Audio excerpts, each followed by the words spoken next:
A little girl just wanted an ice cream at the mall, but when the security guards surrounded her and forcibly took her to the manager, no one imagined who was about to walk through that door. One of the most powerful men in the country was arriving. And what happened next changed everyone's fate forever. Subscribe to the channel for heartwarming stories every day. The millionaire gazed out the window of his penthouse office, contemplating the city that stretched out like a carpet beneath him. Immense glass and concrete towers, several bearing his name in bold letters, reflected the golden light of dusk. In his right hand, a crystal glass of rare scotch swirled gently between long, manicured fingers. In his left, an $80 million contract he had just signed without any apparent emotion. "Anything else for today?" he asked, without turning. To the assistant who waited silently near the door. "Just the driver, sir, confirming the time to pick up the visitor." A heavy silence hung in the climate-controlled air. "Tell him not to be late, and to follow protocol to the letter. No detours." The assistant nodded and left, leaving him alone with his thoughts once more. The millionaire felt a pang in his chest. 7 years, 7 long years keeping his distance, watching from afar, sending occasional letters, and depositing money into an account that grew untouched. All for her safety. Her mother's death was still an open wound, a constant reminder of the price those close to him could pay. Now, finally, he was ready to acknowledge her publicly, or at least he thought he was. Miles away, in a simple brick house with a small but well-tended lawn, the little girl leaped out of bed. The long-awaited day had finally arrived. She clutched her rag doll to her chest, feeling her heart race. She was going to meet her father today, the man from the letters, the man from the faded photograph she kept inside her storybook, the face she searched for in the clouds and among the stars every night before going to sleep. "Grandma, do you think he'll like me?" she asked, as the white-haired, wrinkled-handed woman adjusted the floral dress on her small frame. "How could he not, honey? You have your mother's smile." And it was those eyes that won him over. The grandmother swallowed hard, avoiding her granddaughter's gaze. She had never fully understood the reasons for the separation. The letters, the unused money, the abstract explanations about dangers and protection. She only knew that her daughter had loved that man until her last breath, and that her last wish had been for the girl to meet her father when the time was right. The black, gleaming town car pulled up in front of the house at precisely 2 o'clock. The girl squeezed the doll tighter as she watched the man in the suit step out and walk to the gate, so different from everyone she knew in this small town. "Ready?" asked the grandmother, giving her hair bow one last adjustment. The girl nodded, a mixture of fear and excitement making her legs tremble. She hugged her grandmother with all the strength her small arms could muster, as if she knew that something important was changing forever. "Take care, my love, and remember, you are special no matter what." The driver, a man of few words and a gentle gaze, opened the car door. The girl hesitated for a moment, then looked at her grandmother one last time before getting in. The vehicle was as luxurious inside as it looked from the outside. She had never seen so many buttons and lights in one place. "Is it far where we're going?" she asked, when the car started to move. "A few hours' drive," the driver replied in the rearview mirror. "Want to listen to some music?" The girl agreed, marveling at the sound that seemed to come from all around. She watched out the window as the familiar landscape of the town disappeared, giving way to wider roads and eventually a busy highway. The world outside seemed enormous, intimidating and fascinating all at once. "Is this your first time going to the big city?" asked the driver, noticing her curious gaze. "Yes," she replied shyly. "My grandma said there are buildings so tall they touch the clouds. Is that true?" The driver smiled in the rearview mirror. "That's right, and much more." The girl was silent for a few minutes, then mustered the courage to make the request she could barely contain. "Mister, before we go see my dad, could we maybe stop at a mall? I've never seen one for real." The driver hesitated. His instructions were clear, straight to the meeting, no detours. But looking in the rearview mirror at those hopeful eyes, what harm could a short stop do? "We have some time," he finally replied. "But we can't stay long." The smile that lit up the girl's face at that moment was worth any possible reprimand. She hugged the doll tightly, whispering a promise. "We're going to see a magical place, you'll see." The mall gleamed like a palace of crystal and marble. The girl stepped out of the car, her eyes wide with wonder, clutching the rag doll to her chest, as if needing to share the marvel she saw with someone. So many lights, so many colors, so many elegant people strolling by with shiny shopping bags and clothes that seemed straight out of fairy tales. "It's so pretty," she whispered, almost breathless. The driver smiled discreetly, checking his watch. "We have 40 minutes before we need to head out. Want to take a look around?" She nodded, too excited to speak. They walked together across the gleaming marble floor, the girl occasionally touching the windows as if to confirm they were real. She passed by fancy toy stores, clothes that cost more than the house she lived in, jewelry that sparkled like captured stars. "Look at all the books," she exclaimed as they passed a bookstore. "When I grow up, I want to read them all." The driver noticed how people were looking at them, or rather at her. The simple dress, the worn shoes, the patched-up rag doll, a stark contrast to the luxurious surroundings. Some disguised their disapproving glances, others didn't even bother. "What's that?" asked the girl, pointing to a fancy ice cream parlor. In the center of the mall, where well-dressed children were savoring elaborate sundaes in glass bowls. "That's an ice cream parlor," he explained. "Want to try one?" Her eyes sparkled intensely. "Can I really?" "Of course. Wait here on this bench, I'll get you one." He left her sitting on a nearby bench and headed to the ice cream parlor. While waiting in line, he felt his phone vibrate. His boss's name flashed on the screen. He felt a knot in his stomach, probably wanting to know why he was late. He rejected the call, promising himself he would be quick. He bought the most colorful sundae he could find and hurried back. The bench was empty. He spun around, searching for the girl in the crowd. Nothing. He called out to her, his tone rising with growing despair. People began to notice his agitation, casting curious glances. "Sir, are you looking for a little girl with a doll?" asked a saleswoman from a nearby store. "Yes. Where is she?"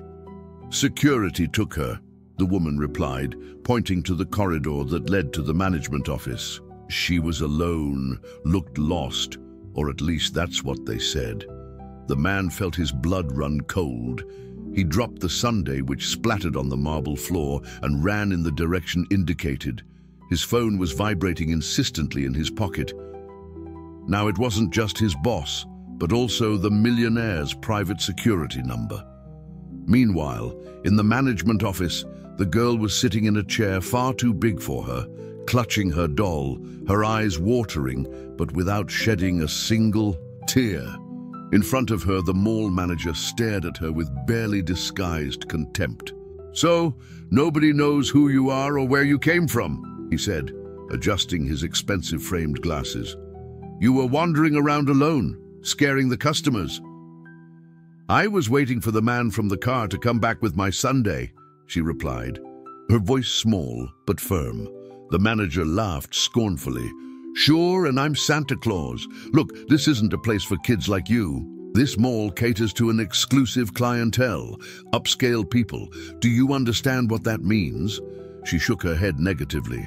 "It means we don't accept vagrants, panhandlers, or, well, dirty people, understand? Look at your dress. Look at that filthy doll. You don't belong here." Each word was like a whip, but the girl maintained her composure. Her grandmother always said that crying in front of cruel people was giving them what they wanted. "My father is coming to get me," she said simply. The manager scoffed. "Your father? And who would that be? The janitor? The garbage collector down the street?" At this moment, the driver burst through the door, breathless and pale. "Thank goodness," he exclaimed upon seeing the girl. "Sir, there's been a misunderstanding. This child is under my care. We were—" "You," the manager interrupted. "You're the father of this child, or just another hustler using a little girl to beg in a private establishment?" The driver narrowed his eyes, indignation making his body tremble. "Watch your words. This girl is under the protection of Mr. His sentence was cut short by the shrill ringing of the phone in the office. The manager answered with visible irritation. "Management, how can I help you?" His face changed expression, gradually paling. "Yes, sir. Yes, sir. Right here, sir." He hung up the phone slowly, as if it had turned into something dangerous. "A car just arrived at the VIP entrance," he said, his voice now trembling slightly.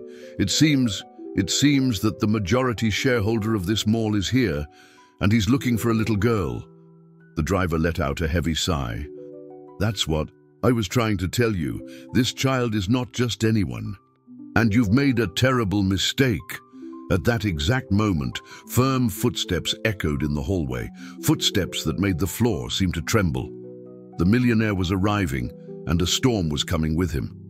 The silence that fell over the management office had weight and substance. Even the air conditioning seemed to have stopped working. The millionaire stood in the doorway, his impeccable suit contrasting with his face, contorted in an expression that mixed fury and anxiety. His eyes, however, were not on the pale manager nor on the visibly nervous driver. They were fixed on the small figure sitting in the chair that was too big for her. For a long moment, no one breathed. The girl looked up slowly, studying that imposing man. She recognized him instantly from the faded photograph she kept as a treasure. Her father, in the flesh, older, sterner than in the image she carried, but unmistakably him. Daddy. The word escaped like a whisper filled with hope and doubt.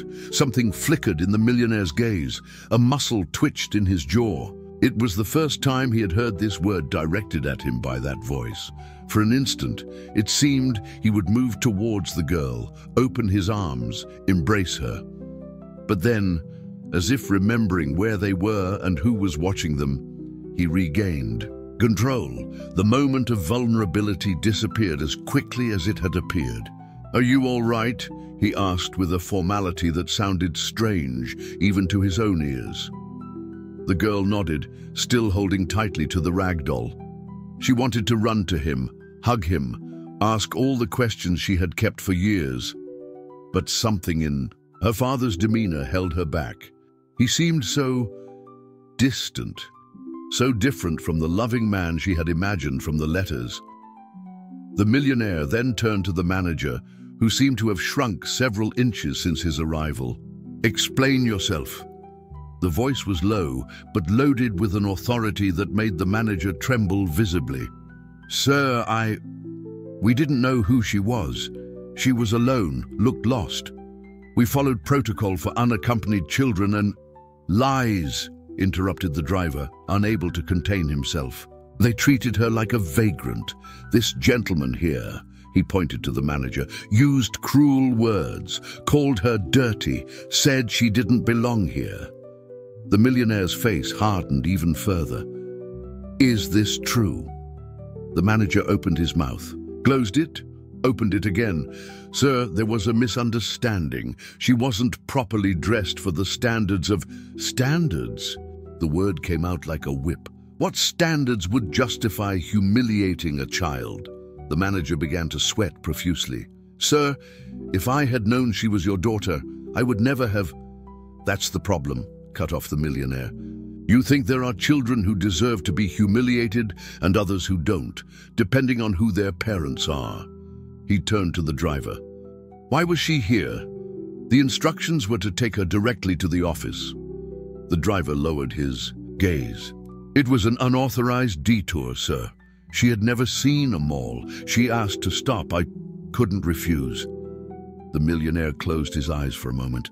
Part of him wanted to explode at the driver, fire him for disobeying direct orders. But another part, a part he no longer recognized in himself, understood the decision. the innocent request of a child who had never experienced something, as simple as visiting a mall. "How long was she alone?" he asked, his voice now restrained. "Less than 5 minutes, sir. I went to get her a sundae." A sundae. This whole situation because of a simple sundae. The millionaire felt something cracking inside him. How many Sundays had she never had because he was too busy building an empire? How many first experiences had he missed? "You're fired," he finally said to the manager, who seemed to wither in the chair. "And I suggest you start looking for a job in another state. Your name won't be welcome in any establishment associated with my businesses." He turned to the girl, who was watching everything with frightened but curious eyes, so like her mother's, so full of an innocence he had forgotten existed. "Let's go," he said, extending his hand hesitantly. "We have a date, remember?" The girl didn't move immediately. She looked at his outstretched hand, then at her father's face. Why did he seem so uncomfortable? Why didn't he hug her like in the stories she imagined? "Don't you want to hug me?" she asked with the cruel honesty that only children possess. The millionaire felt as if he had been punched in the stomach. He looked around, aware of the stairs, the manager, the driver, the security cameras that were certainly recording. Everything, years building an image of coldness and emotional distance, years keeping everyone at arm's length, years protecting himself from the vulnerability that love brought. "Not here," he finally replied, his voice softer. "When we're alone." The girl seemed to accept the explanation. She stood up, straightened her simple dress, and walked to him, holding the rag doll with one arm and extending her other hand to take his. Her small, warm fingers touched his cold palm, and the millionaire felt something he hadn't experienced in 7 years. A connection. Real, pulsating, inescapable. The connection he so feared and had fought to keep at bay, behind sporadic letters and bank deposits. As they left the mall, he noticed how people watched them. The powerful man in an imported suit holding hands with the little girl in a simple dress and rag doll. A contrast that spoke more about him than any economic headline ever could. "Can we still have the sundae?" she asked, looking up with hope. The millionaire hesitated. His instinct was to refuse, to stick to the original plan. Controlled reintroduction, safe environment, prepared conversations, but something in those hopeful eyes completely disarmed him. "Yes," he replied, surprising himself. "We can have a sundae." The limousine glided silently through the city streets, a cocoon of luxury, isolated from the outside world. The girl was sitting next to the millionaire at a respectful distance that he himself had established, her curious eyes absorbing every detail of the vehicle's interior. The promised sundae was in her hands, an elaborate cone of 3 different flavors that the millionaire himself had bought at an exclusive ice cream parlor on the way. "Is it good?" he asked, breaking the uncomfortable silence that hung between them.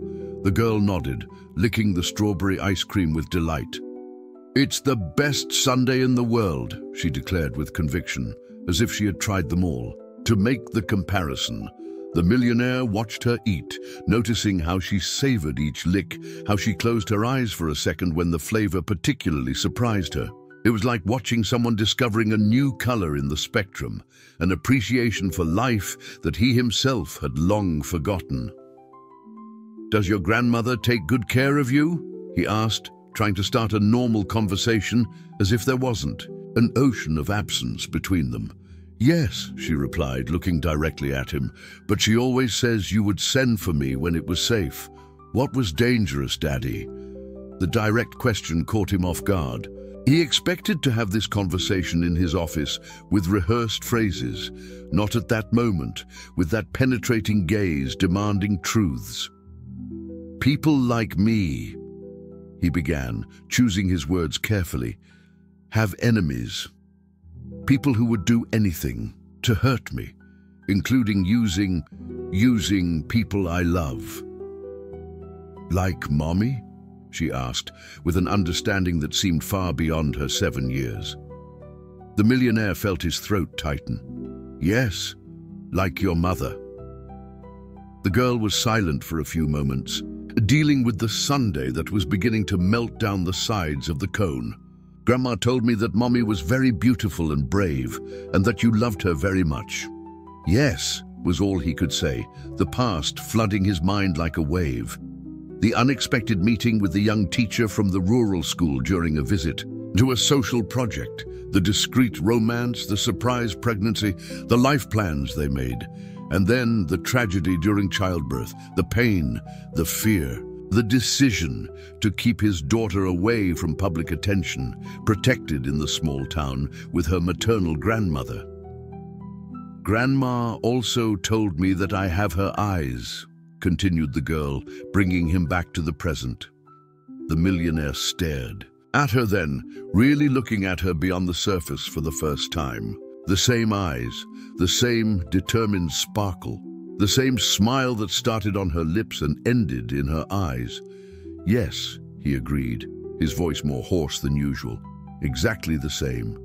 The car stopped smoothly in front of an imposing office building. Through the dark windows, they could see photographers posted at the entrance, as if waiting for something important.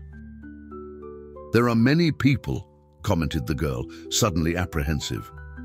They are here to see us, explained the millionaire. To see you? Why? Because today I'm going to announce to the world that you are my daughter. The statement hung between them like something physical. The girl looked at her rag doll, then at her simple dress, now with some ice cream stains. But I'm not.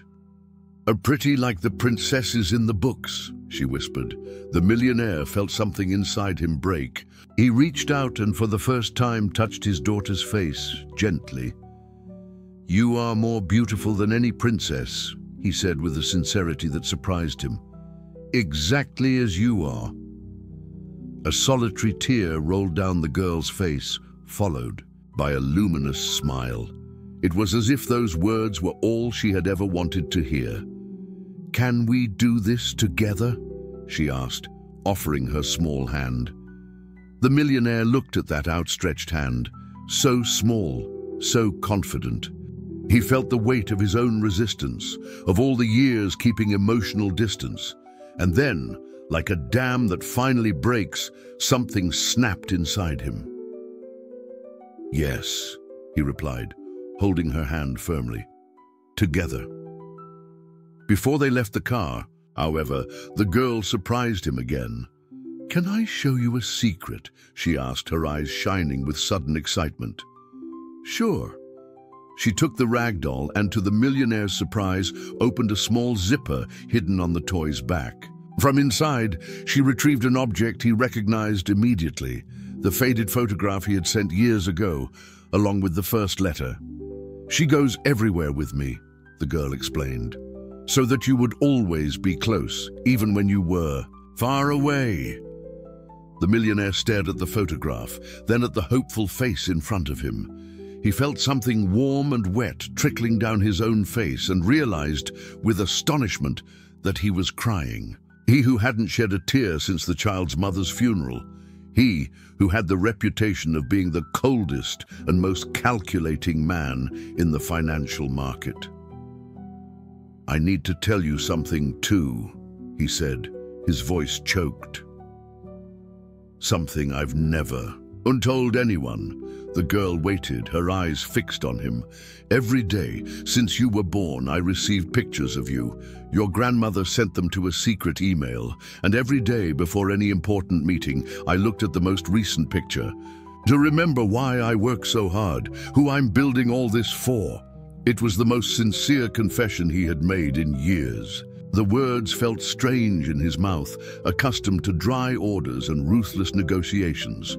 The girl processed the information, her face taking on a serious expression. So you were watching over me, even from afar? Always, he replied, the word carrying the weight of a promise.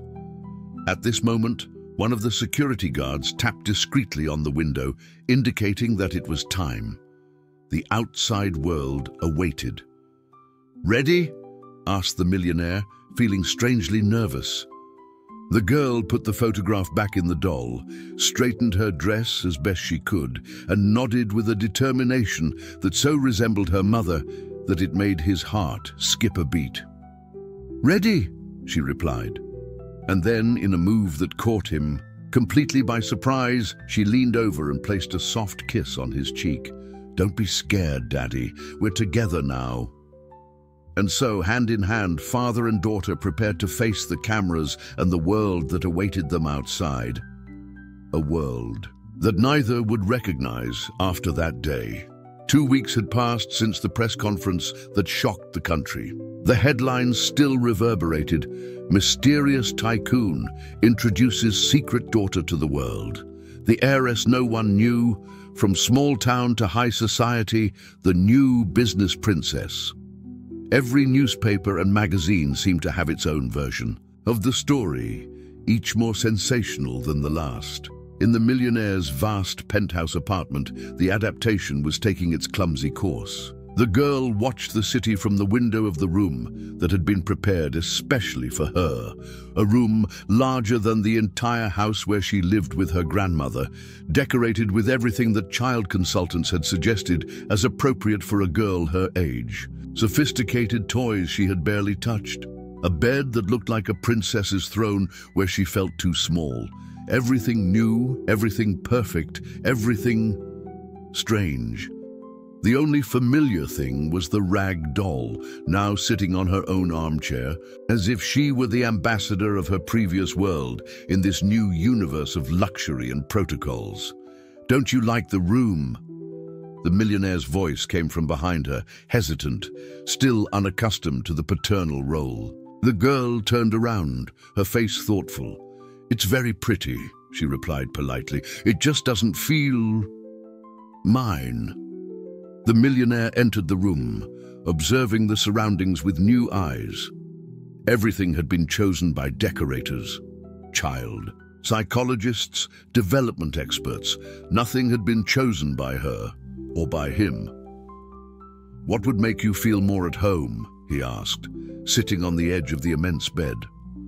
The girl hesitated, playing with the hem of her new dress, one of the yiwa, many that had been bought to replace her simple country clothes. "Can we hang up pictures of Grandma, and maybe pictures of Mommy too?" The request hit the millionaire like a punch in the stomach. The pictures of her mother were stored in a safe, along with the few memories he kept of that time. A period of his life that he had tried to compartmentalize, isolate from the pain it brought. "We can," he replied after a long silence. "I have some pictures of her, and we can ask your grandmother for more." The girl's face lit up. "And can we paint the walls?" "At Grandma's house, my room is light blue, the color of the sky." "Light blue," he repeated, looking at the immaculately white walls. "Why not? I'll call someone tomorrow to—" "Can we paint it ourselves?" she interrupted, her eyes sparkling with expectation. "Grandma and I always painted together."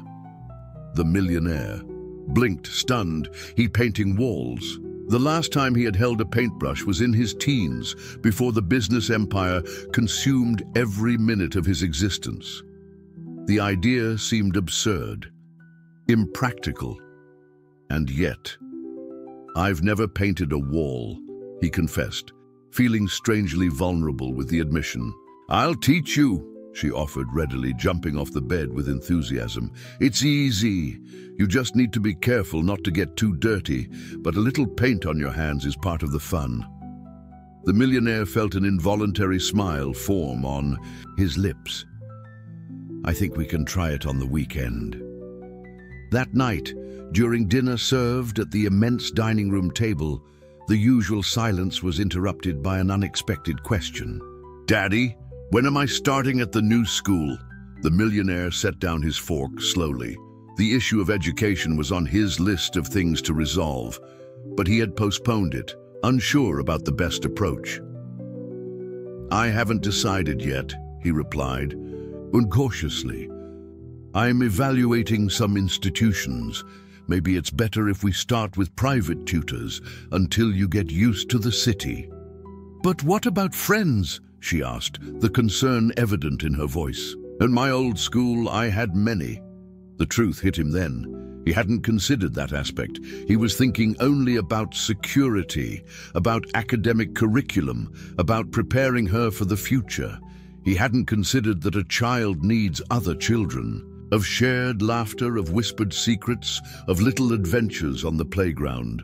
"I'll think about it," he promised. "We'll find a place where you can have friends and learn." The next morning, while the millionaire reviewed contracts in his home office, his personal assistant entered with a worried expression. "Sir, the media is still pushing hard. They want exclusive interviews with the girl. Offers are pouring in from all sides for documentaries, books, even a possible series about her story." The millionaire frowned. "The answer remains no. My daughter is not a product for public consumption." "I understand, sir, but perhaps some controlled interaction would be helpful. The speculation is running rampant. Some stories being published are quite fanciful. And there are nasty rumors about the reasons for keeping her hidden for so long." He knew this would happen. The information vacuum is always filled with speculation, often of the worst kind. Even so, the idea of exposing the girl to the ravenous media repulsed him. "Prepare an official statement reiterating our request for privacy and schedule a meeting with the legal team to discuss measures against the outlets that are publishing falsehoods." After the assistant left, he remained still, contemplating the recent photograph on his desk. He and his daughter on the day of the press conference, hands joined, serious faces before the cameras. They hadn't been able to coax a smile out of her that day, nor out of him. A light knock on the door interrupted his thoughts. The housekeeper entered hesitantly. "Sir, the girl is asking to call her grandmother. It's the third time today." The millionaire checked his watch. The video conference with Japanese investors would begin in 15 minutes. He didn't have time to supervise the call, ensure that nothing compromising was said, that no sensitive information leaked. On the other hand, it was just a granddaughter missing her grandmother. "Take the secure phone to her room. She can talk to her grandmother." The housekeeper seemed surprised by the decision, but nodded and left. Minutes later, while organizing his notes for the meeting, the millionaire heard something that had become rare in that apartment, the clear sound of children's laughter echoing through the hallway. He got up, moved by a curiosity he didn't fully understand, and walked silently to his daughter's room. The door was ajar. Inside, the girl was chatting animatedly with her grandmother on the secure phone, telling her about the big room, the different food, the serious people who worked in the house. "And he said we're going to paint my room blue this weekend. Just the two of us, Grandma, like you and I used to." The millionaire retreated silently, a strange knot forming in his throat. A simple promise, made casually, had become the highlight of her day, maybe the whole week. He returned to his office, called his assistant, and cancelled the video conference with the Japanese investors. They could wait. He had a paint store to visit. On Sunday, the scene in the apartment was surreal.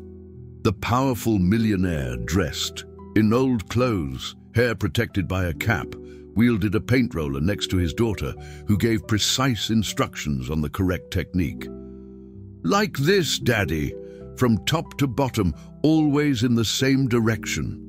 He followed the instructions with a concentration he normally reserved for market analysis. Several hours later, with splatters of sky blue paint on his face, hands, and clothes, they observed the result together. "It's crooked there," she pointed out, laughing. "Where?" "There, and there too." Soon they were both laughing, pointing out imperfections that only they could see. And at that moment, with paint drying on their hands and the smell of fresh paint filling the air, the millionaire realized something that a lifetime of investments hadn't taught him. the value of an imperfect but perfectly shared afternoon. 3 months had passed. The sky blue room was now filled with photographs, drawings, and small treasures that the girl collected in her new experiences in the big city. The adaptation progressed, still with occasional stumbles, but with a consistency that surprised everyone around the millionaire, especially himself. The school had been chosen carefully, an elite institution certainly, but with humanist values and an approach that valued diversity and inclusion. The tycoon's daughter would not receive special treatment. They had assured the millionaire only the necessary security measures. On that autumn afternoon, he waited in the armored car in front of the school gates, something he made a point of doing personally at least twice a week, despite the protests from his security team. He watched the children leaving in groups, chatting animatedly, carrying colorful backpacks and even bigger dreams.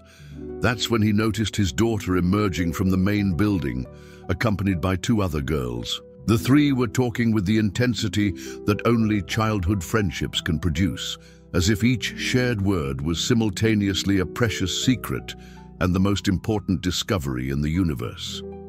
He saw them hug goodbye, promises of phone calls and future meetings sealed with the solemnity of international treaties. Then the girl spotted him and ran towards him, her face lit by a smile that never failed to warm something deep inside him. "Daddy, guess what? I was invited to Luisa's birthday party on Saturday. Can I go? Please, please." The millionaire smiled, helping her into the car. "Of course you can. We'll arrange a special gift." During the drive, she talked non-stop about her new friend, her family, the party that would be the best in the world.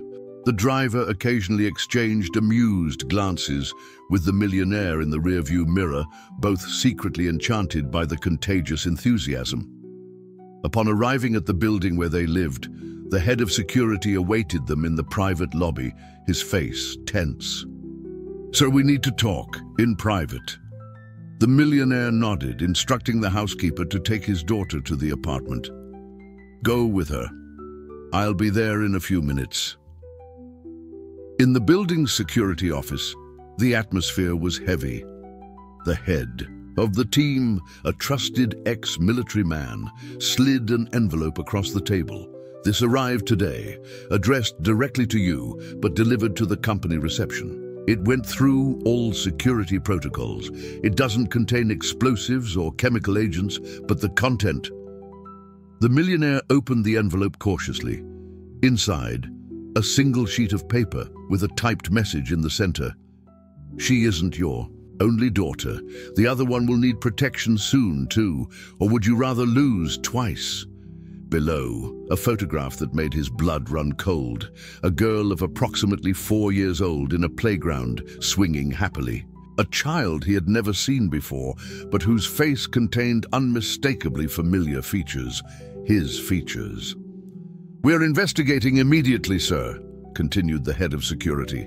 "The photograph was taken 3 days ago in a public park about 250 miles from here. We've identified the child. She's the daughter of a woman named—" "I know who the mother is," interrupted the millionaire, his voice almost inaudible. Memories he had buried deep came to the surface. A brief affair years ago with an executive from a rival company.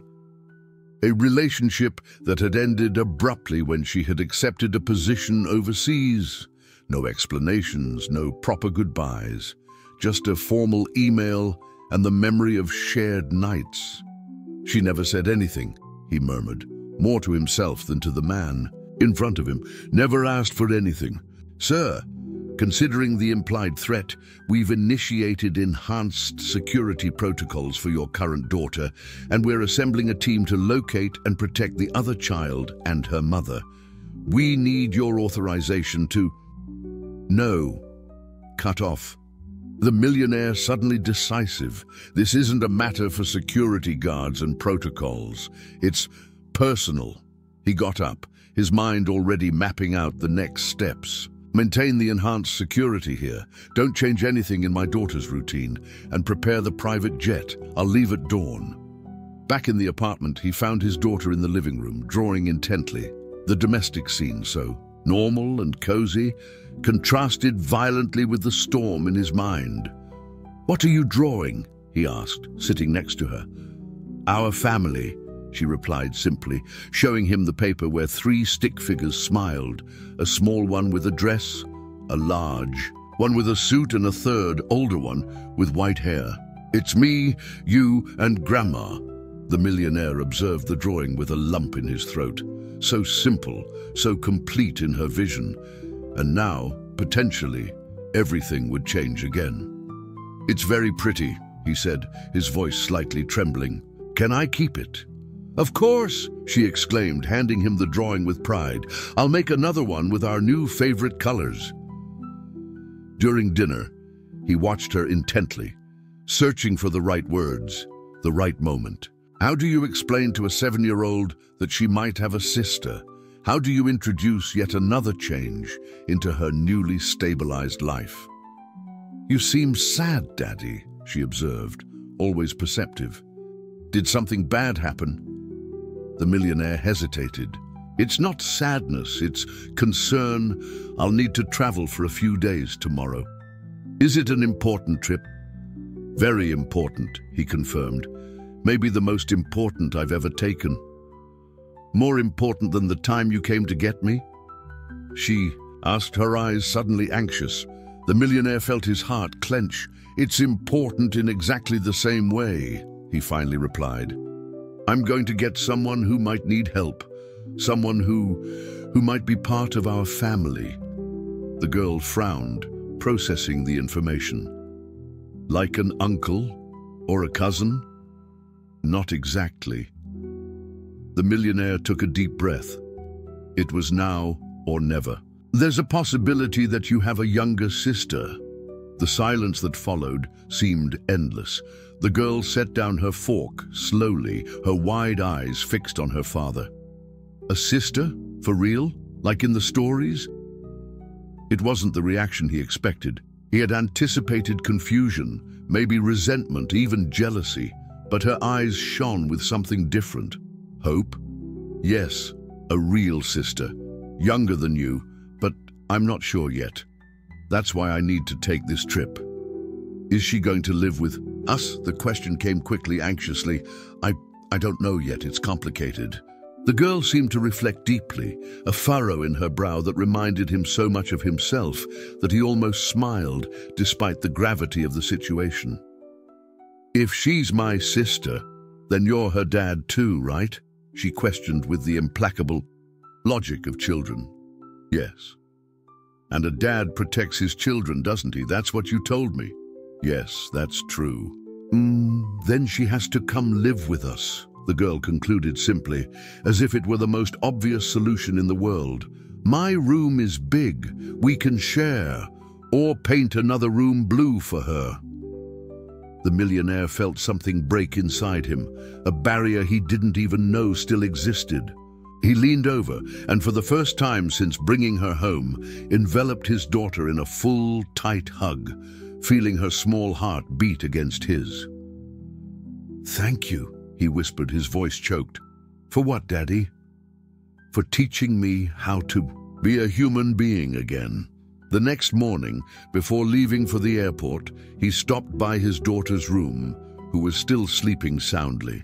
On the nightstand, he found a surprise, a new drawing, 4 stick figures now, the 4th smaller than the others, with a large question mark where the face should be. Below, in carefully drawn childish letters, "Our new family."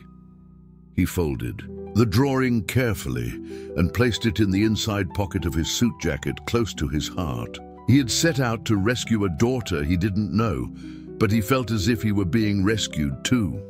The small coastal town looked like it was out of a postcard. Colorful houses lined up in front of the blue sea, deserted beaches at that time of year, a pace of life that contrasted drastically with the frenetic metropolis that the millionaire called home. The locally hired driver drove in silence, casting curious glances in the rearview mirror at the passenger in the back seat, clearly out of place in his impeccable suit. After 15 minutes traveling along narrow streets, the car stopped in front of a two-story yellow house with a small garden in front. The millionaire felt his heart race. He had found the address easily. After all, he commanded one of the largest information conglomerates in the country. Locating a mid-level executive and her daughter had been a matter of hours. "Should I wait, sir?" asked the driver. "Yes, this may take some time." As he got out of the car, he noticed a pink child's bicycle leaning against the porch. A tire swing hung from the only tree in the yard, signs of a normal, peaceful childhood. The kind of life his older daughter had never had in her grandmother's house in the small town. He took a deep breath and rang the doorbell. The sound of hurried footsteps came from inside, followed by a childish voice shouting, "I'll get it, Mommy!" The door opened, revealing a small girl with curious eyes and dark hair held in two braids, the same face shape that he saw in the mirror. Every morning, the same eyes. "Hello," she said, smiling. "Who are you?" Before he could answer, a woman appeared behind the child, drying her hands on an apron. Her face went from surprise to shock, and then to understanding in a matter of seconds. "Honey, go finish your drawing in the living room. Mommy needs to talk to this gentleman." The girl looked from one to the other, clearly intrigued, but obeyed without protest. "Do you have a minute?" asked the millionaire, his voice lower than he intended. The woman crossed her arms defensively. 5 years without a word, and now you show up on my doorstep. You must have a good reason. Can we talk inside? She hesitated, then stepped aside, allowing him to enter. The house was modest but cozy, decorated with feminine touches and children's drawings framed on the walls. A real home. In the kitchen, away from the ears of the child humming in the living room, the woman finally broke the silence. "How did you find out about her?" The millionaire placed the envelope on the table. "I received this yesterday, a veiled threat." She examined the contents, her face gradually paling. "My God, who would do this?" "I don't know yet, but my team is investigating. The important thing now is her safety." He stopped, realizing he didn't even know his own daughter's name. "Sophia," said the woman, noticing his hesitation. "Her name is Sophia." "Sophia," he repeated, feeling the weight of the name. A daughter, named Sophia, his daughter. "Why didn't you ever tell me?" The question came out before he could contain it. The woman let out a bitter laugh. "I did, or at least I tried to. I sent 3 emails to your personal address, all unanswered. I left messages with your assistant, nothing. After the 3rd month, I got the message." The millionaire felt as if the floor were opening beneath his feet. "I never received any messages." "Convenient," she retorted, the skepticism evident in her voice. "I'm serious," he insisted, his mind racing frantically. Who would intercept communications so important, and why? I would never ignore something of this magnitude. Silence weighed between them. From the living room, they could hear Sophia talking to her toys, inventing stories in her own little perfect world. "What do you want now?" the woman finally asked. "Money? Because we've never needed—" "I want to protect you," he interrupted. "Whoever sent this photo is watching Sophia and evidently knows about my other daughter. Both of you could be in danger." The woman ran her hand through her hair, visibly disturbed. "I thought we were safe here. No one knows who her father is. I kept your name off the birth certificate." "You need to come with me," he declared. "I have a house in Switzerland, safe, isolated. Until we resolve this—" "Wait a minute," she interrupted, rising to her feet. "You can't just show up after 5 years and expect us to drop our lives to follow you. Sophia has school, friends. I have my job, my independence. We're not pieces you can move on your chessboard when it's convenient." The millionaire felt his frustration grow. Why didn't she understand the gravity of the situation? It's temporary. Just until we identify the threat. We're talking about your daughter's safety, our daughter. Our daughter, she repeated, her voice rising dangerously. You weren't there when she was born? You didn't spend sleepless nights with colic? You didn't attend a single doctor's appointment, a single school meeting? She's my daughter. I built this life for us alone. At that moment, a small voice interrupted from the kitchen doorway. Mummy, why are you shouting? Both turned to see Sophia standing at the entrance, an incomplete drawing in her hands, her wide eyes passing from one adult to the other. The woman immediately softened her expression. It's nothing, honey. Mommy's just having a lively conversation.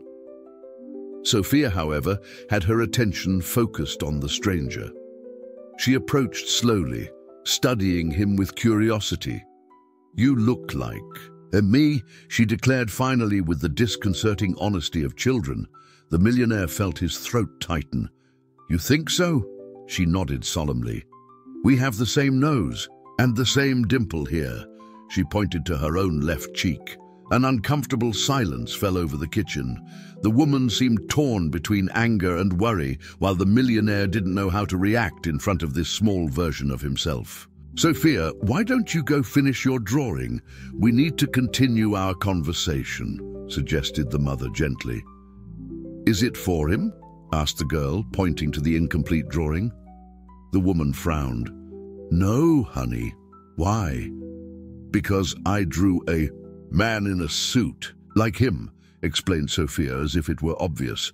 I always draw men in suits. Mummy says I have a strong imagination.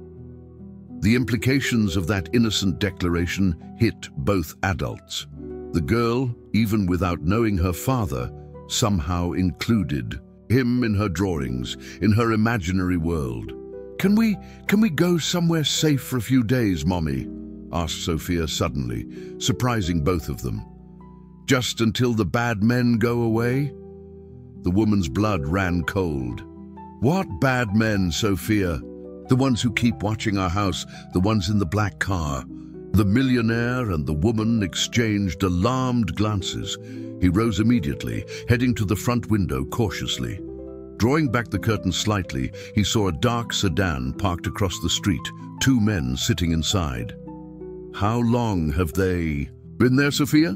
He asked, keeping his voice calm despite his internal alarm. Since yesterday, she replied. I thought they were your friends, Mummy. Like those from your work who sometimes bring papers. The woman paled completely. We need to get out of here, now.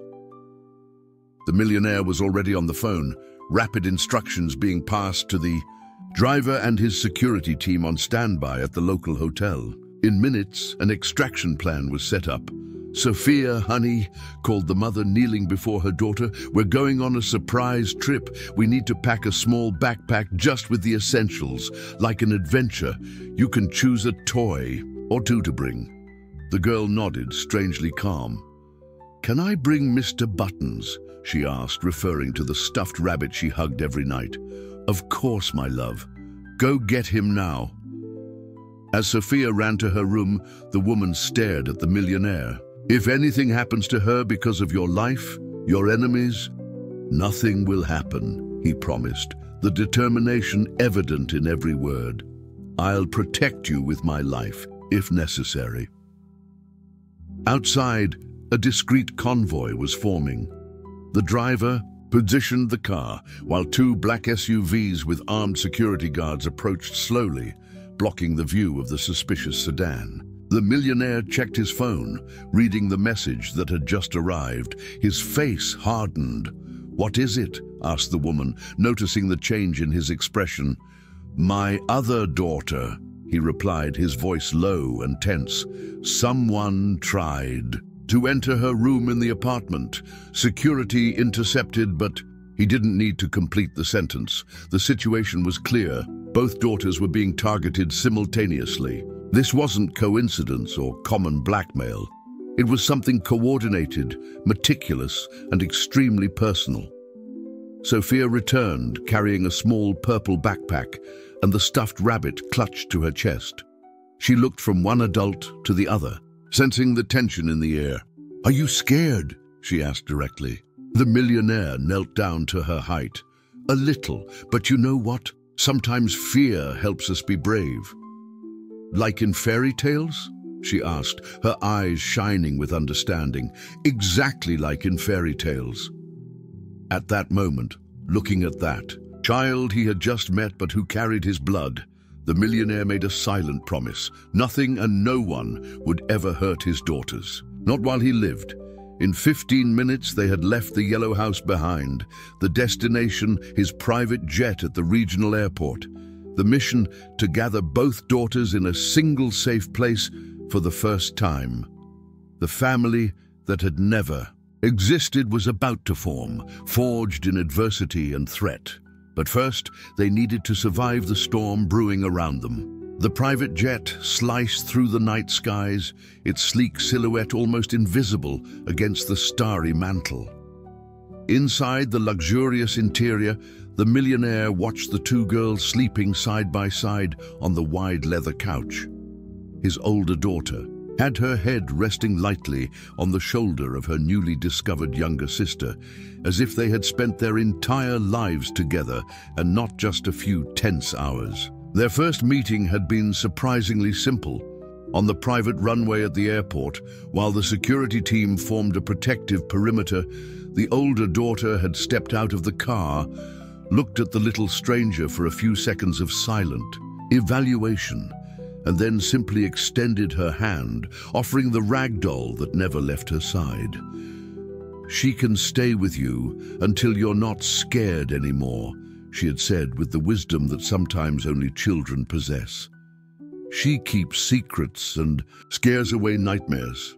Sophia, after a moment of hesitation and a quick glance at her mother seeking approval, had accepted the gift with reverence, hugging the doll to her chest while babbling a shy "thank you."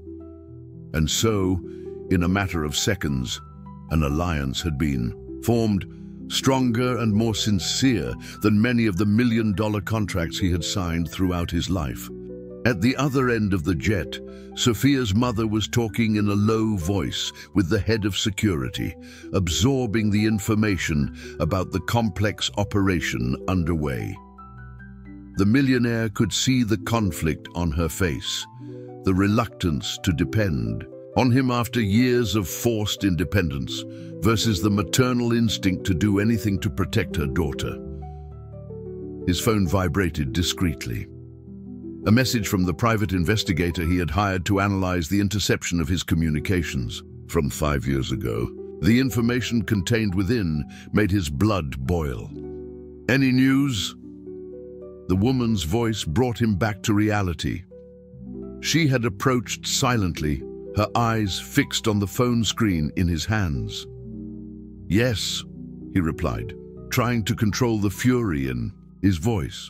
"We've discovered who intercepted your emails and messages 5 years ago." "Who?" The millionaire took a deep breath. "My former chief of staff, the man who handled all my personal correspondence at the time." "Why? What reason would he have?"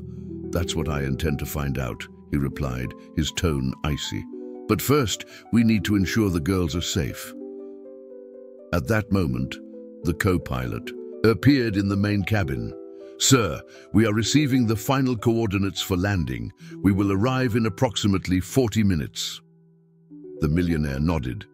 "Perfect. The ground team is in position?" "Yes, sir.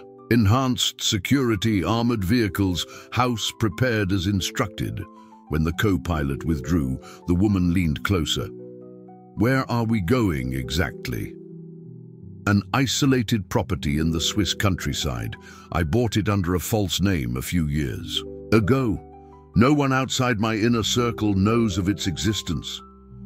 "And then? Will we stay hidden forever?" He stared directly at her. "No. After the girls are safe, I'll go back and resolve this once and for all." The determined look on his face must have communicated more than his words, as she simply nodded without further questions. The Swiss chalet looked like it was out of a fairy tale. A sturdy wooden structure nestled on a mountainside, surrounded by pine trees and overlooking a verdant valley. Inside, the luxury was discreet, but present in every detail, from the fine wood of the floor to the handcrafted rugs and the stone fireplace that dominated the main room. The girls, recovered from their sleep during the flight, explored the new surroundings with the natural curiosity of childhood, apparently forgetting, at least temporarily, the circumstances that brought them there. "Look, there's a swing outside," exclaimed Sophia, pointing out the window. "And a jungle gym too," added the older sister, already pulling Sophia by the hand.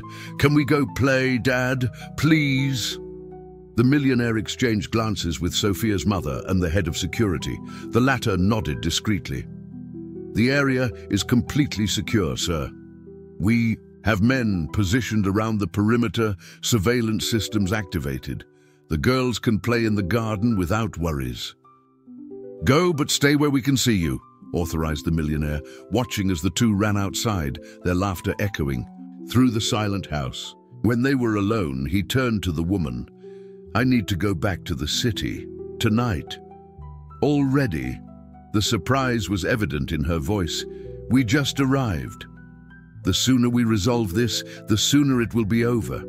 And I have a strong suspicion about who is behind everything. The same one who intercepted my messages. Exactly, my former chief of staff, the man who became my right-hand man and helped build my empire." He paused, the anger evident in his voice. "The man who has access to practically everything in the company. But why? What would he gain by hiding the existence of your daughter?" The millionaire walked to the window, watching the girls playing. On the swing. Control, influence. I believe he planned this for years, keeping me isolated without family ties, completely focused on business and dependent on his advice. And now that you found your older daughter and brought her home, he lost part of that control, completed the millionaire. And then somehow he found out about Sophia, probably through the same surveillance tools he used to intercept your messages years ago. But to go so far as to threaten children, that seems desperate, he suggested. That's exactly what worries me. A desperate man is unpredictable and dangerous. At that moment, the phone rang. The millionaire answered, listening intently to the voice on the other end. His face grew paler and paler. "When?" he asked finally. "I understand. Keep me informed." He hung up, his expression grave. "What happened?" asked the woman, alarmed by the sudden change in his demeanor. "My apartment in the city. There was an explosion, apparently a gas leak." "My God." "And that's not all.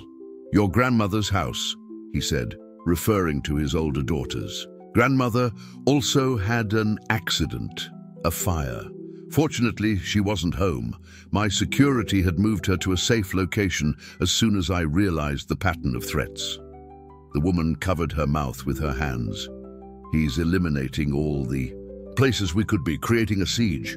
"Yes, and making it clear that he won't stop until he gets what he wants." "Which is me," the millionaire replied simply. "Without family distractions, without heiresses, just the company and the empire we built together." He picked up the phone again, dialing quickly. "I need to speak to the board of directors, an emergency meeting. Yes, I know it's late. It's about a matter of life and death." While he talked on the phone, the woman walked to the window, watching the daughters who had now found a small stream in the garden and were jumping from stone to stone, oblivious to the danger surrounding them. Sophia, normally so cautious, seemed to blossom in the company of her older sister, imitating her brave movements with determination. When he hung up, she turned around. "What are you going to do?" "Something I should have done a long time ago, confront him. But before that, I need to make sure that you three will be absolutely safe, no matter the outcome." "Three? Grandma, too. She's part of this now." The millionaire walked to his briefcase, removed a sealed envelope, and handed it to her. "What's this?" she asked, without opening it.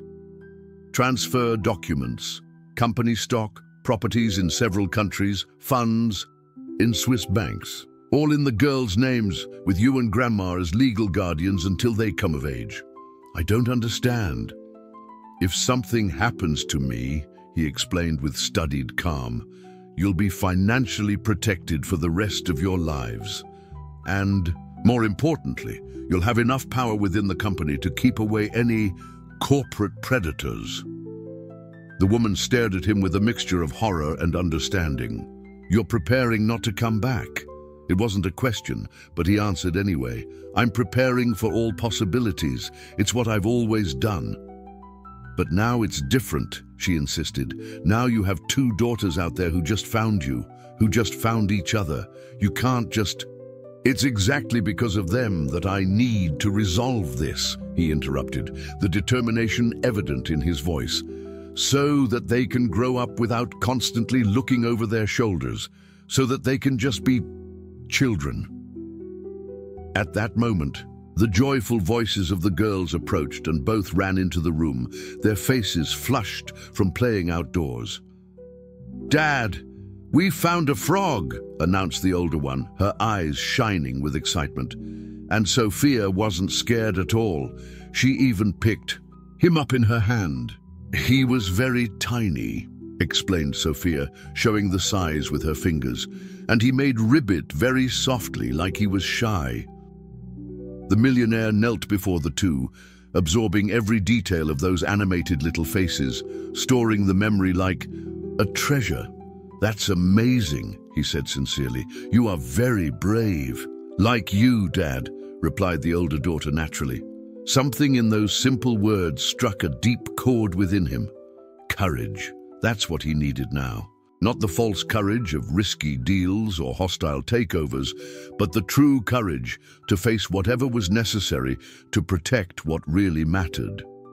That night, after the girls finally fell asleep together in the room prepared for them, the millionaire made one last call. To his former assistant, the only person besides the head of security he trusted completely. Everything is ready, he informed her. I'll be back early tomorrow morning. Sir, are you sure about this? Her voice conveyed genuine concern. The police are investigating the explosions.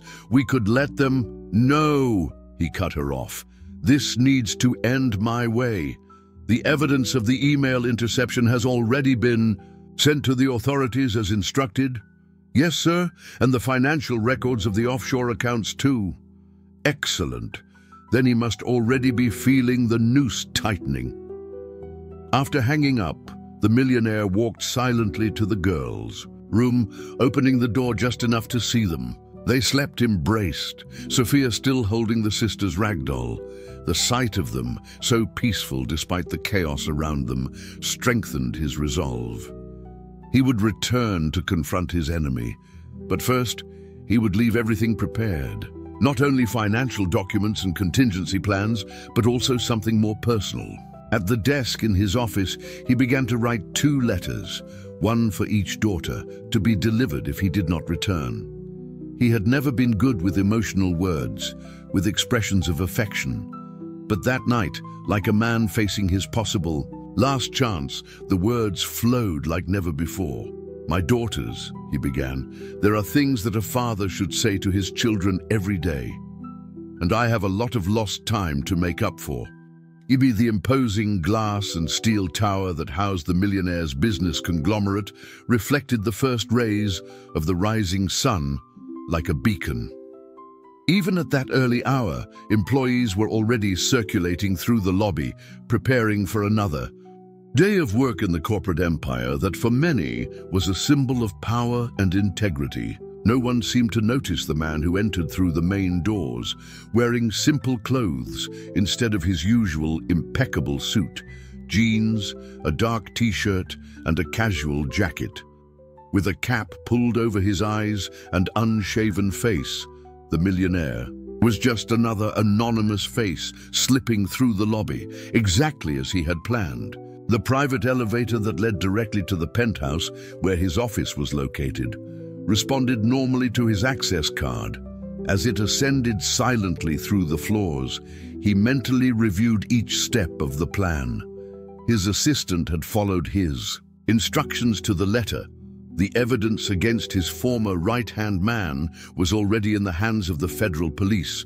The members of the board had been alerted individually, the discreet security strategically positioned.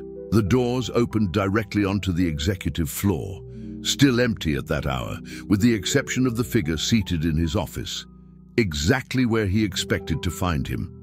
The chief of staff was settled in the CEO's chair as if it were his rightful throne, calmly tinkering with the main computer.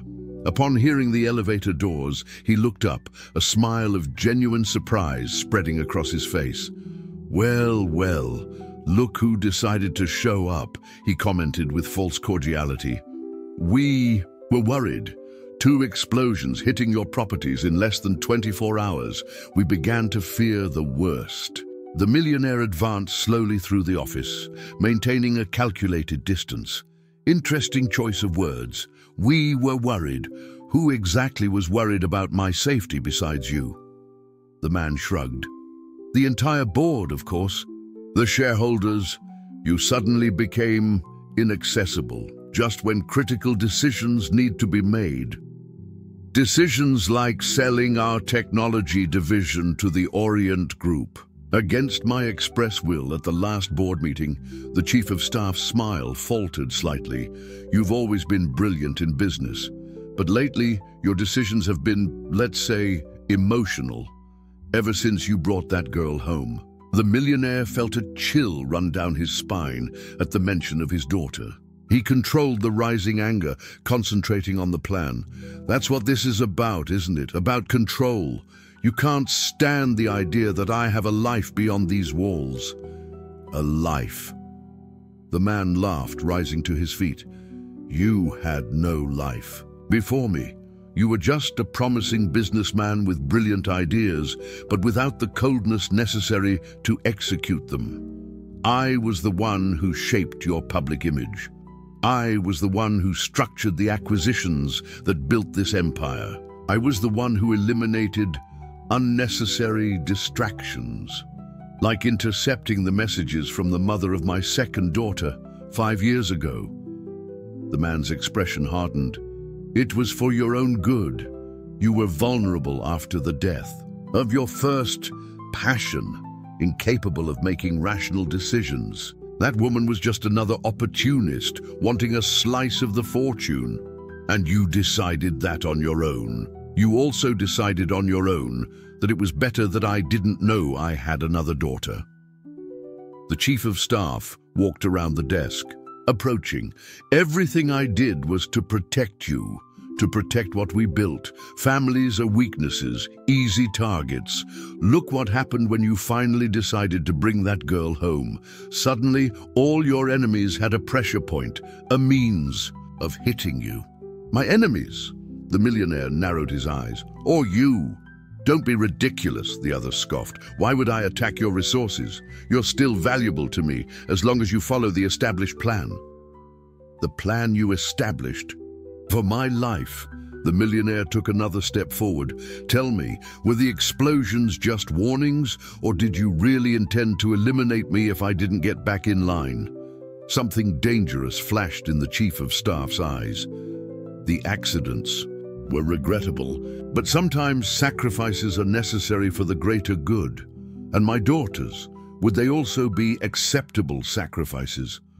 The man didn't answer immediately, and his silence was more revealing than any confession. That's what I thought, continued the millionaire. You went too far, and now it's over.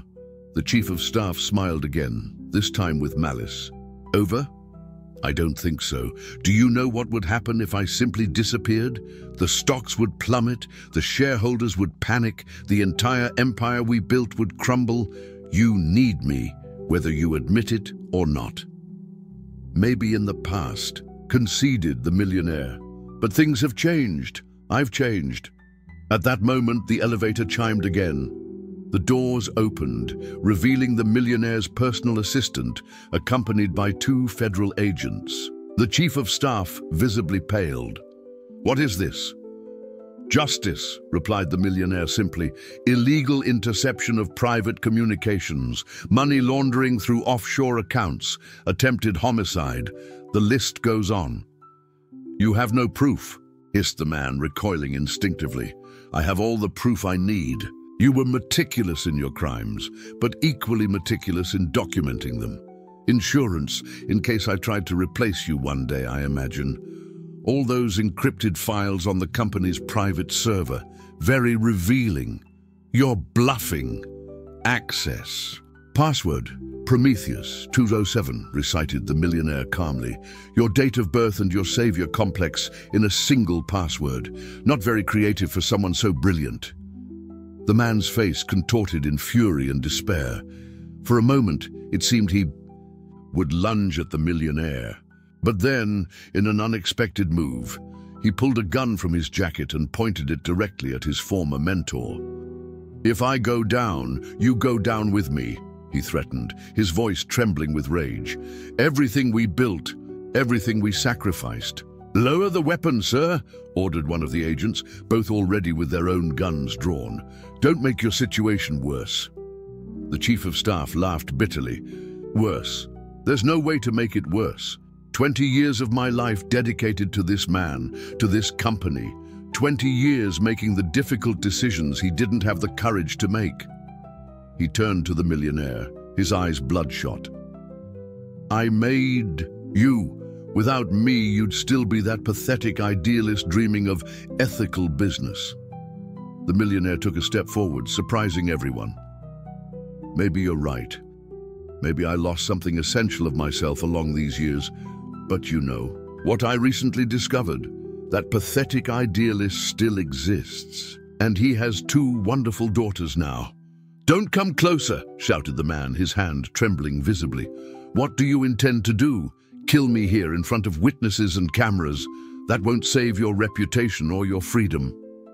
Maybe not, admitted the chief of staff, his finger tightening on the trigger, but at least I'll have the satisfaction of knowing that you won't get the credit for everything I built. What happened next seemed to unfold in slow motion. The finger pressing the trigger, the deafening roar, the millionaire throwing himself to the side at the last instant. The bullet hitting the glass panel behind him, shattering it completely. The agents advancing, subduing the shooter in seconds. When everything silenced again, the chief of staff was immobilized on the floor, handcuffed and surrounded by more agents who had immediately come up upon hearing the shot. The millionaire, leaning on the desk to balance himself, had a superficial cut on his temple where a shard of glass had hit him. Sir, you need medical attention, stated the assistant, approaching with concern. I'm fine, he assured, although his heart was still racing. Just call Switzerland. I need to talk to them. As the agents removed the prisoner from the office, he cast one last hate-filled look at his former protégé. You think you've won, but you've only traded one type of prison for another, he spat. Those children will be your weakness forever. There will always be someone willing to use them against you. The millionaire stared at him for a long moment. The difference is that now I know what's really worth protecting, and it's not this office or this company. Hours later, when the depositions were completed and the documents signed, the millionaire ascended to the helipad on top of the building. The sun was already beginning to set, painting the horizon with shades of gold and purple, just like that afternoon, months ago when he had observed the city from his office, feeling strangely empty despite all his success. Now, as the private helicopter took flight towards the airport, where the jet awaited him to return to Switzerland, he felt something completely different. The emptiness had given way to a sense of purpose that he hadn't experienced in years. The call to the chalet had been brief, but meaningful. The girls had received the news of his victory with cries of joy. The older one had asked when he would be back, as she had a new drawing to show him. Sophia had wanted to know if they could finally go out to explore the nearby village, as she had heard there was a lake with ducks. Simple questions, genuine childish concerns, the normality that he feared he could never offer them again. And at that moment, flying over the city that had been both his kingdom and his prison, the millionaire made a decision. The company would continue, but under new leadership, competent executives supervised by the board and by him, but from a distance. His constant physical presence was no longer necessary. What was necessary, what was truly irreplaceable, was his presence in the lives of those two girls. As a father, as a guide, as the man who had a second chance to do things the right way. 2 years had passed since that decisive day in the office of the corporate tower. The Swiss chalet, initially a temporary refuge, had become a true home, expanded with an additional wing, an art studio for the girls, and a discreet office from which the millionaire still oversaw his businesses, albeit at a drastically reduced pace. Snow fell softly outside, transforming the landscape into a fairy tale setting. Inside the house, the warmth of the fireplace and the aroma of freshly baked cookies created that atmosphere that, a few years ago, the millionaire would have dismissed as an unattainable fantasy for someone in his position. In the spacious kitchen, the girls, now 9 and 6 years old, were covered in flour, working with intense concentration on their culinary creations under the patient supervision of their grandmother, who had moved nearby more than a year ago.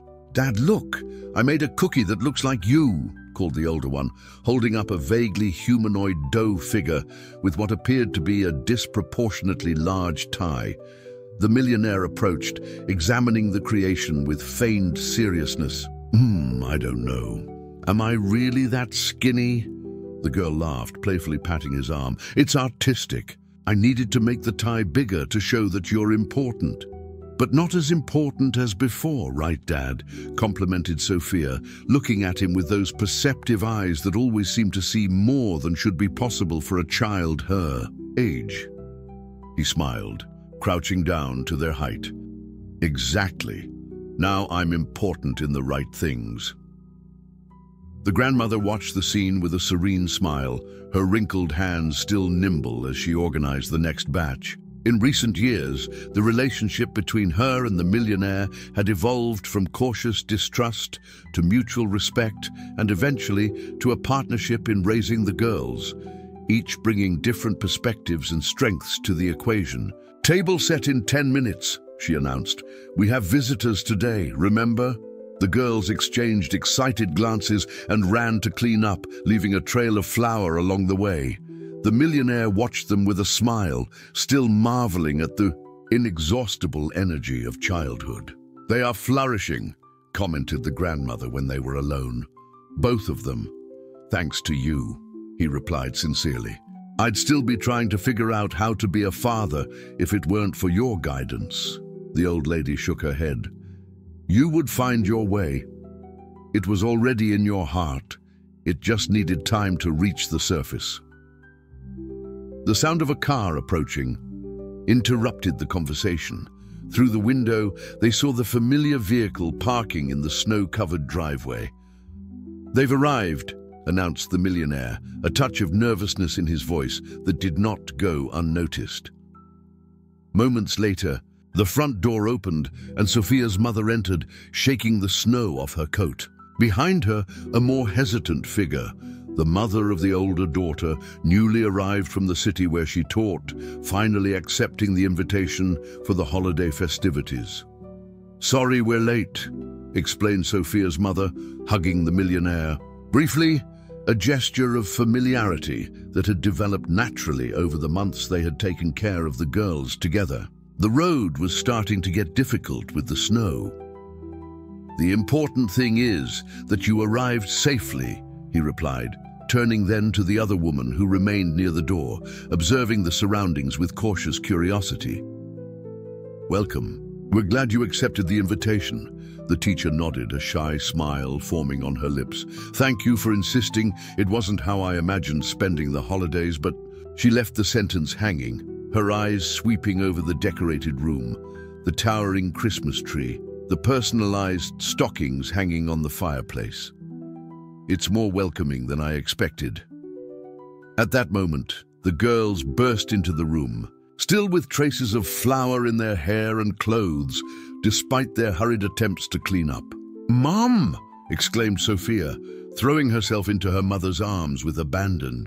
The older daughter approached the teacher more cautiously, who stared at her with a mixture of nervousness and emotion. It wasn't the first time they had met.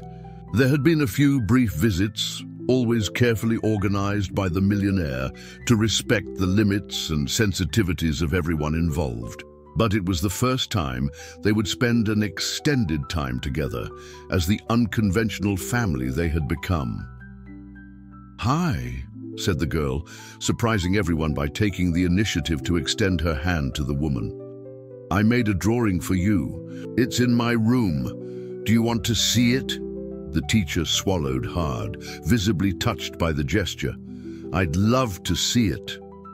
As the two went up the stairs, Sophia's mother approached the millionaire. "Well, this is something," he commented softly.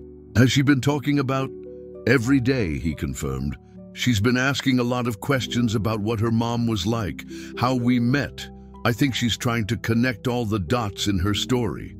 "It's only natural," Grandma chimed in, joining the conversation as she dried her hands on her apron. "Kids need roots as much as they need wings." From upstairs came the sounds of conversation and occasional laughter, the hesitant start of a new connection. "I never imagined we'd get here," the millionaire confessed, observing the scene around him, with a mixture of disbelief and gratitude. "All of us together like a family," Sarah completed, smiling, "even if it's the oddest, most patched-together family in the world." "Exactly," he agreed, returning the smile. The evening progressed with surprising ease. A festive dinner at the large oak table, shared stories, laughter. The girls, overexcited by the reunion, successfully negotiated the right to stay up just a little longer to watch a Christmas movie together in the living room. Much later, when the children had finally fallen asleep and the adults remained in the living room talking quietly around the fireplace, Ms. Davis finally asked the question that seemed to hang in the air. "How did you do it?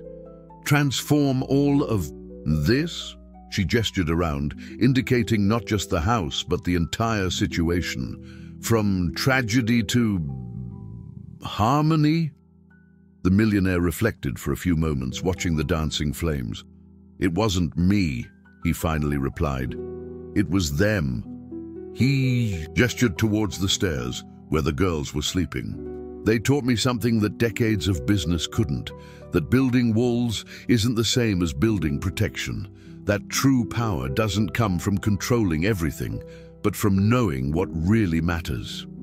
Ms. Davis nodded slowly. "I remember something their mother used to say," she commented, referring to the eldest girl's late mother. "That true wealth is measured by what you're willing to lose for something bigger." "Sounds exactly like her," the millionaire agreed, his gaze momentarily distant. "You gave up a lot," Grandma observed. "Life in the city, the day-to-day presence, in the empire you built, and gained infinitely more," he completed. "I discovered that the world doesn't fall apart when you're not there to control every detail.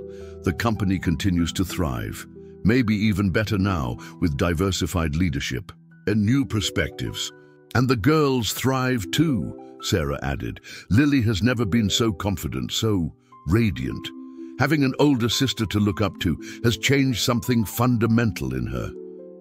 And having a younger sister to protect has given our little warrior purpose," the millionaire completed, referring to the eldest daughter, Olivia. "She finally understands that being strong doesn't mean being alone." The conversation continued late into the night, memories being shared, bridges being built between lives that, by chance or fate, had become intertwined forever through those two extraordinary children. The next morning, the snow had stopped, leaving an immaculate blanket covering the landscape. The millionaire woke up early, as usual, and quietly went downstairs to make coffee. To his surprise, he found the girls already awake, whispering excitedly near the Christmas tree. "What are you two plotting so early?" he asked, trying to sound stern but failing miserably. The two exchanged conspiratorial glances before Olivia replied, "We wanted to give you your present before everyone woke up. It's private." Intrigued, he sat on the sofa as instructed, while the girls ran off to fetch whatever they had prepared so secretly. They returned carrying a large, flat rectangular package, wrapped in colored paper covered in handmade drawings. "We made it together," Lily explained proudly. "It took a long time, and Grandma helped a little with the hard parts," Olivia added, honest as always. Carefully, the millionaire removed the wrapping, revealing what was inside, a patchwork quilt meticulously assembled with pieces of various fabrics. Looking more closely, he recognized fragments of clothing. The first dress he bought for Olivia when she moved into the apartment in the city, Lily's favorite pajamas, the shawl that Grandma always wore on cold nights, even scraps from one of his own old ties. In the center of the quilt, embroidered with uneven but heartfelt stitches, were the words, "Our family, different pieces, one story." "See these stitches that connect the patches? I did that part," Olivia explained, pointing to the seams. "And Lily chose which fabrics would go together. The most different things looked prettier next to each other," Lily completed, with that accidental wisdom of children that often sounds like profound philosophy. The millionaire ran his fingers over the patches, recognizing in each one fragments of the extraordinary journey they had traveled. He felt a lump in his throat, that emotion that he would have formerly suppressed as weakness, but now recognized as his most essential humanity. "It's the most precious gift I've ever received," he said sincerely, opening his arms to embrace the two, "just like you are." Later that day, as everyone prepared for a walk in the snow, the millionaire found a moment alone with Grandma, who was watching the girls through the window as they tried to build a snowman under Sarah's patient guidance. "She would be proud," the old woman commented softly, referring to the deceased mother. "Of you, of the girl, of what you've built from the ashes." "Sometimes I wonder if she somehow planned all this," he replied, half jokingly, half seriously. "She was always the visionary between the two of us, the one who saw possibilities where I only saw obstacles." Grandma smiled, that wise smile of someone who has seen enough of life to recognize its deeper patterns. "Maybe it was exactly as it was meant to be. We don't always understand the purpose of our losses the moment they occur." The millionaire nodded, watching Ms. Davis join the play in the snow, initially hesitant, but soon laughing openly when she received a well-aimed snowball from Olivia. Sarah came to her rescue, forming an unlikely alliance against the girls, who shrieked and laughed as they hid behind a snow wall. "You know what impresses me most," he commented after a moment of contemplation, "how the girls simply accepted everything. The peculiar situation, the multiple homes, the different adults in their lives. They found a way to make it work long before we did." "Kids understand what's essential," Grandma replied. "They know they're loved. The rest is just details. And maybe it really was that simple," the millionaire reflected. "Maybe all the complexities that adults created, corporate empires, status systems, wealth as a measure of worth, were just elaborate distractions from what really mattered: to love and be loved, to protect those who need protection, to create space for others to flourish." That afternoon, as they walked along the snow-covered trail that surrounded the property, the girls running ahead with inexhaustible energy, the millionaire found himself reflecting on the contrast with his previous life.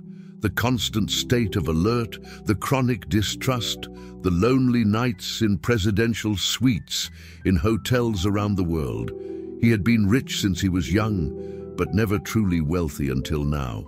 "What are you thinking about?" asked Sarah, who was walking beside him. "You seem far away." "I'm thinking about ice cream," he replied with a wistful smile. and how sometimes the greatest blessings in life begin with the simplest desires. She observed him with curiosity, but didn't press for explanations. Over the months of living together, they had developed a mutual respect that transcended their complicated past, a tacit understanding that, despite all the flaws and mistakes, each was genuinely committed to the well-being of the girls. Further ahead on the trail, Lily had found a small, frozen puddle and was trying to slide on it, while Olivia demonstrated the correct technique, holding her hands to prevent falls. Miss Davis watched them attentively, ready to intervene if necessary, but allowing the exploration. "They've built their own bridge, haven't they?" the millionaire commented, indicating the girls with a gesture. "We adults are still learning to cross, but they're already on the other side, waving for us to follow." "Wisdom isn't necessarily proportional to age," Sarah replied philosophically. "Sometimes I wonder who's educating whom." In the evening, after a day full of outdoor activities, shared stories, and the traditional gift exchange, the millionaire found a quiet moment for himself on the covered porch, watching the stars that shone extraordinarily brightly in the winter sky. The door opened softly behind him, and Olivia came out, already in her pajamas, but clearly not ready to sleep. "Can't sleep?" he asked as she joined him on the bench. "Too much on my mind," she replied, with that precocious maturity that sometimes caught him off guard. "It was a good day, wasn't it?" "One of the best," he agreed sincerely. They remained silent for a few minutes, just enjoying the view and each other's company. Then the girl asked the question she had apparently been formulating. "Dad, do you think sometimes bad things happen so that good things can come later?" The millionaire reflected carefully. "I don't know if bad things happen for a reason," he replied honestly. "But I think what we do with what happens to us, that's what has purpose. It's our choice." She nodded, processing the answer. "Like how you chose to come get me, even though it was hard." "Exactly, and how you chose to accept Lily as a sister, even though it was a surprise." "It wasn't hard," she confessed. "I always wanted a sister, and she needed me." The millionaire smiled, once again touched by the profound simplicity of child's reasoning. Being needed, wasn't that what everyone sought deep down? A place where they were genuinely irreplaceable. "You know, when I was younger," he continued after a moment, "I thought success meant building something that would remain after I was gone. A legacy of concrete and steel, but I was wrong." "About what?" "About what really remains." He looked directly at her. "It's not the buildings or the bank accounts. It's the love we plant. It's the lives we touch.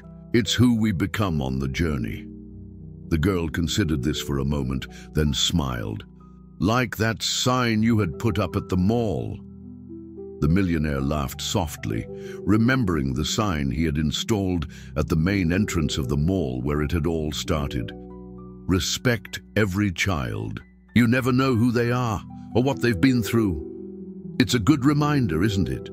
"The best," she agreed, leaning against his shoulder as they continued to contemplate the stars together. Inside, the makeshift family they had formed continued their own conversations, slowly building the foundations of something that, although unconventional, was genuine and lasting.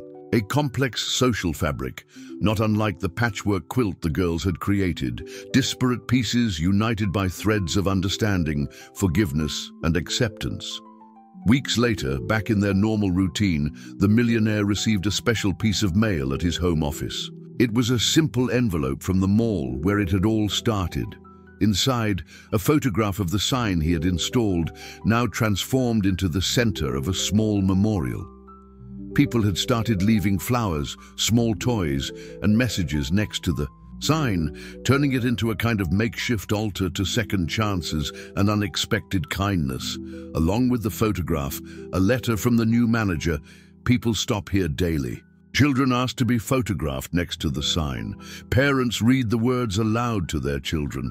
Something has changed in this place since that day. Something has healed. Thank you for reminding us that beyond appearances and status, what really matters is how we treat the most vulnerable among us. The millionaire carefully placed the letter in a drawer where he kept his most precious treasures. The girl's drawings, the faded photograph of Olivia's mother, the first letter he had received from Grandma after so many years of silence. Small paper monuments to a truth that had taken almost a lifetime to understand. That true wealth was not something to be accumulated, but something to be shared. And that sometimes the most powerful gesture a wealthy man could make was not to build an empire, but to kneel before a child and say, "You matter, you belong, you are loved." If this story touched you, subscribe to the channel and turn on notifications to receive new stories every day.